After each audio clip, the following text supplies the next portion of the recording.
ఒక చిన్న పట్టణంలో ప్రసాద్ అనే వ్యక్తి ఉంటాడు. అతను హై స్కూల్ హెడ్ మాస్టర్గా పనిచేస్తూ ఉంటాడు. అతని భార్య లక్ష్మి ఇంటి పట్టున ఉంటూ కుటుంబాన్ని చక్కదిద్దుతూ ఉంటుంది. అతనికి సితారా అనే ఒక్కగానొక్క కూతురుంటుంది.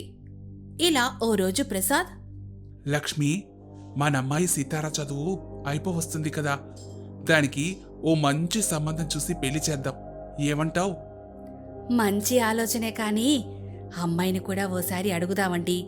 దాని అభిప్రాయం కూడా కనుక్కోవాలి కదా. అలాగే లక్ష్మి, ఆ అమ్మాయి కాలేజ్ నుంచి రాగానే ఓసారి మాట్లాడు. సరేనండి, నేను మాట్లాడతాలే. మీరు ఎక్కువగా ఆలోచించి ఆరోగ్యం పాడు చేసుకోకండి.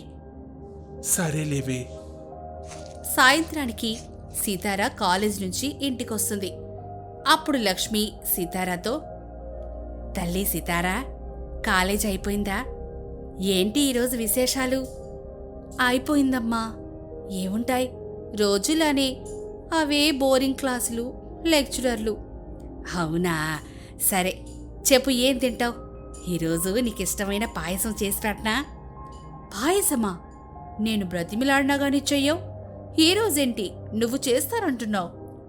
దానిలో ఏముంది లేవే, నీకిష్టం కదా, అందుకే అడిగాను అంతే. నిజంగా అందుకేనా? నిజం చెప్పు. అంతేనే, అందులో ఏముంటుంది, ఇప్పుడే చేసి తీసుకొస్తాను. ఏంటి అమ్మగారికి సడన్గా నా మీద ఇంత ప్రేమ పొంగుకొస్తుంది? నేను అడగకుండానే పాయసం చేస్తానన్నావు. నిజం చెప్పే, నాతో ఏదైనా మాట్లాడాలా? రాక్షసివే నువ్వు, అన్నీ అనుమానాలే. మరి సడన్గా ఇలా ప్రేమ చూపిస్తూ ఉంటే రాదా ఏంటి అనుమానం? ఆ మాటలకేం తక్కువ లేదు. సరేగాని ఇంకెన్నాళ్ళే నీ చదువు? ఇంకొక 6 నెలలైతే అయిపోతుందమ్మా. ప్రశాంతంగా ఉండొచ్చు. ఆ లెక్చరర్ సోది, ఎగ్జామ్స్ గోలా అన్నీ తప్పుతాయి. అంతే అంతే, మాకు కూడా ప్రశాంతంగానే ఉంటుంది. మీకా? నా కాలేజ్ అయిపోతే మీకెందుకు ప్రశాంతత? మరేం లేదే, ఎలాగో ఇంకో 6 నెలల్లో చదువు అయిపోతుంది కదా. నాన్నగారు నీకు పెళ్లి చేద్దామన్నారు. పెళ్ళా? పెళ్ళేంటమ్మా? ఇంకా నా చదువు పూర్తే కాలేదు, ఎగ్జామ్స్ అవ్వలేదు, అప్పుడే పెళ్ళేంటమ్మా? అయినా అసలు ఇప్పుడు పెళ్ళేంటమ్మా? ఇప్పుడు కాకపోతే ఇంకెప్పుడు చేసుకుంటావే? అయినా పెళ్ళి అనగానే ఎందుకు అంత కంగారు పడుతున్నావు? మరి లేకపోతే ఏంటమ్మా? నేను సాధించాల్సింది చాలా ఉంది. జాబ్ చేయాలి, ప్రపంచాన్ని చూడాలి, నిన్ను నన్ను బాగా చూసుకోవాలి, ఇంకా పై చదువులు కూడా చదవాలి. ఇలా చాలా డ్రీమ్స్ ఉన్నాయమ్మా నాకు. ఆ డ్రీమ్స్ గురించి నాకేం తెలియదమ్మా, కానీ నాన్నగారు నీకు సంబంధాలు చూస్తానని చెప్పారు. నీకు కూడా ఓ మాట చెప్పమన్నారు. అమ్మా, నేనిప్పుడు పెళ్లి చేసుకోను. అయినా నా వయసు ఎంత? 21. ఇప్పుడే పెళ్లి చేసుకుని ఏం చేయాలమ్మా అసలు? నేను తెలుసుకోవాల్సింది ఇంకా చాలా ఉంది. అబ్బో, ఇప్పటి వరకు నువ్వు తెలుసుకుంది చాలే. నీ వయసుకొచ్చేసరికి నాకు నువ్వు కూడా పుట్టేశావు. కాబట్టి నీకు ఏ డ్రీమ్స్ ఉన్నా అన్నీ పెళ్లి తర్వాతే చూసుకో. ఇప్పుడైతే నీ చెలువు అయిపోగానే పెళ్లి చేసుకోవాల్సిందే. అమ్మా ప్లీజ్ అమ్మా, నేనిప్పుడే పెళ్లి చేసుకోను. నా ఫ్రెండ్స్ అంతా పై చదువులకు వెళ్తున్నారు, కొంతమంది అయితే జాబ్ చేయడానికి వెళ్తున్నారు. నేను కూడా అలానే జాబ్ చేయాలమ్మా. అవన్నీ నాకు తెలియదు తల్లి. ఇంకా ఏమున్నా గానీ మీ నాన్నగారితోనే చెప్పుకో. ఇంతలో స్కూల్ నుంచి ప్రసాద్ వస్తాడు. లక్ష్మి, అదిగో మాటల్లోనే వచ్చేశారు. వస్తున్నానండి. అమ్మాయి కాలేజ్ నుంచి వచ్చిందా? వచ్చిందండి, లోపలే ఉంది. మరి ఉదయం నేను చెప్పిన విషయం అమ్మాయితో చెప్పావా? ఆ విషయమే మాట్లాడుతున్నానండి. మరి అమ్మాయి ఏమంది? ఇంతలో లోపల నుంచి సితారా, అమ్మా చెప్పమ్మా, వద్దని అంటూ సైగ చేస్తూ ఉంటుంది. అదేంటంటే, చెప్పు లక్ష్మి, ఏమైంది? అది అమ్మాయి అప్పుడే పెళ్లి వద్దంటోందండి. జాబ్ చేస్తుందట. జాబా? ఆ జాబు లేదు, ఏమీ లేదు. ముందైతే పెళ్లి చేస్తాను, ఆ తర్వాత ఏదైనా చేసుకోమని చెప్పు. అది కాదండి. ఏంటి లక్ష్మి, ఆ అమ్మాయి ఏదో చిన్నపిల్ల, అది వద్దంటే నువ్వు కూడా దానికి వత్తాసు పలుకుతావా? ఏది బయటికి రమ్మని చెప్పు, నేనే మాట్లాడతాను. సరేనండి. అమ్మా సితారా, ఇలా రా తల్లి. సితార హాల్లోకి వస్తుంది. అప్పుడు ప్రసాద్ సితారాతో, ఏం సితారా, పెళ్లి వద్దన్నావంట? అమ్మ చెప్తుంది నిజమేనా? అవును నాన్నగారు, నేను చదువయ్యాక జాబ్ చేద్దాం అనుకుంటున్నాను. జాబ్ లేదు, ఏమీ లేదు. ఇప్పటి వరకు నువ్వు చేసిన ఘనకార్యాలు చాలు. ఇంకా ఎన్ని ఘోరాలు చూడమంటావు? అదేంటండి అలా మాట్లాడతారు? ఎన్నడూ లేనిది ఏమైంది ఉన్నట్టుండి? ఏమైందా? అసలు ఉన్నట్టుండి పిల్లకు పెళ్లి చేద్దామని ఎందుకన్నానో తెలుసా నీకు? అయ్యో, ఏమైందండి? నీ కూతురు ఎవరినో ప్రేమిస్తోంది. మొన్న రోడ్డు మీద లక్ష్మణరావు గారు చూసి నాకు చెప్పారు. నా తల కొట్టేసినట్టయింది తెలుసా? అయ్యో నాన్నగారు, నేనసలు ఎవరిని ప్రేమించడం లేదే. మాట్లాడకు. కాలేజీకి వెళ్ళి నువ్వు చేసే పనులు ఇవేనా? నలుగురిలో తలెత్తుకోలేకపోతున్నాను. కోపడకండి. అసలు జరిగిన విషయమేంటో పూర్తిగా తెలుసుకుందాం. అమ్మాయి చెప్పేది కూడా వినండి. ఇంకా ఏంటి లక్ష్మి వినేది? ఒక్కతే కూతురని చిన్నప్పటి నుంచి ఏదడిగితే అది ఇచ్చాను. అలాంటిది ఇదింత పని చేస్తుందని అనుకోలేదు. పెళ్లి చేస్తే కానీ దీని రోగం కుదరదు. అది కాదు నాన్నగారు, నా మాటినండి. నేనెవ్వరిని ప్రేమించలేదు. అసలు ఏం జరిగిందో చెప్పండి నాన్నగారు. మొన్న మీ కాలేజీ బయట ఎవరితోనో నువ్వు నవ్వుతూ మాట్లాడుతూ కనిపించావంట. లక్ష్మణరావు అంకుల్ చెప్పారు. ఇంకా ఏం కావాలి నువ్వు ప్రేమలో ఉన్నావని చెప్పడానికి? ఇవన్నీ సరిపోవా?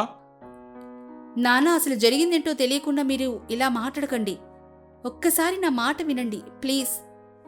ఇంకెవరేం చెప్పినా వినాలనుకోవడం లేదు నేను ఆల్రెడీ నాకు తెలిసిన వాళ్ళకి చెప్పేశాను. ఏవైనా మంచి సంబంధాలు వస్తే చెప్తామన్నారు. దానికి సిద్ధపడి ఉండు.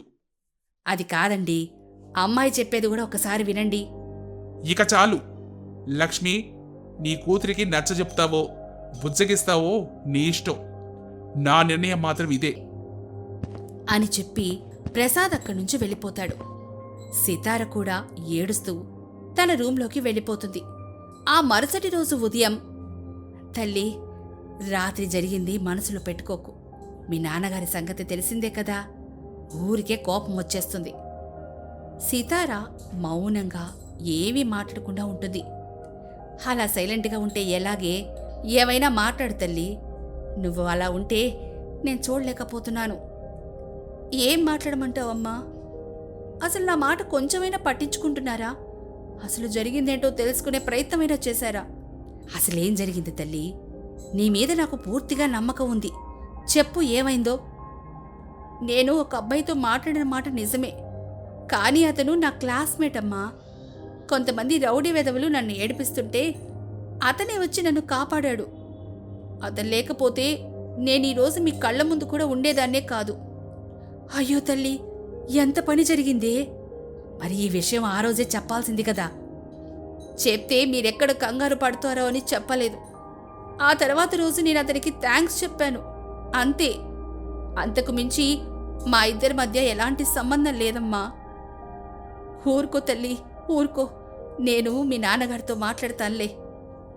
సరే అమ్మా, నేనిప్పుడే పెళ్లి చేసుకోనమ్మా. నాకు జాబ్ చేయాలనుంది, అది కూడా చెప్పమ్మా.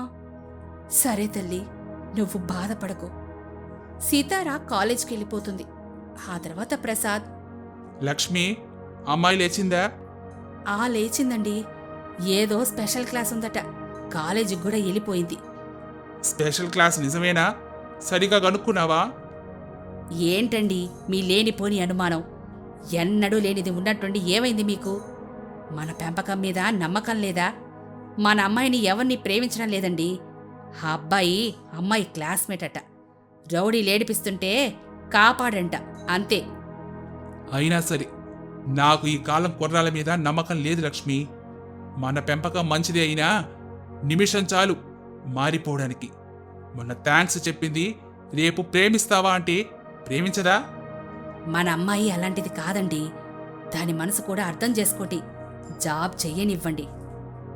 ఇప్పటి వరకు తీసిన పరువు చాలదా? జాబ్ చేసి కూడా మళ్ళీ పరువు తీయాలా? ఇక ఎవరు ఏం చెప్పినా వినేదే లేదు అని చెప్పి ప్రసాద్ స్కూల్కి వెళ్ళిపోతాడు. అటు కాలేజ్లో సితారా డల్గా ఉండడంతో ఆమె ఫ్రెండ్, ఏంటి సితారా, గలగలా మాట్లాడేదానివి, ఈరోజేమైంది అంత సైలెంట్గా ఉన్నావు? అదేం లేదే, బానే ఉన్నాను. నా దగ్గర ఎందుకే దాస్తావు? చెప్పు, ఏమైంది? ఎందుకంత సైలెంట్గా ఉన్నావు? చదువు అయిపోయిన తర్వాత ఇంట్లో నాకు పెళ్లి చేస్తామంటున్నారే. మొన్న రాకేష్తో మాట్లాడడం అంకుల్ చూసి నాన్నకు చెప్పారంట. కానీ నాకేమో జాబ్ చేయాలని ఉంది. అయ్యో అవునా? అంకుల్కి నువ్వంటే చాలా ఇష్టం కదా. అసలు ఏం జరిగిందో చెప్పి చూడకపోయావా ఇంకోసారి? చెప్పానే. ఎంత చెప్పినా నాన్న మాత్రం వినడమే లేదు. వెంటనే పెళ్లి చేస్తానని కూర్చున్నారు. అయ్యో బాధపడకే. పోనీ రాకేష్ని వచ్చి అసలేమైందో చెప్పమని చెప్పు. అమ్మో వద్దులే, అలా చేస్తే రేపటి నుంచి నన్ను కాలేజీ కూడా పంపించరు. నాకిప్పుడు ఏం చేయాలో అర్థమే కావడం లేదు. బాధపడకు, అంకుల్ మనసు మారుతుందేమో, వెయిట్ చేద్దాం.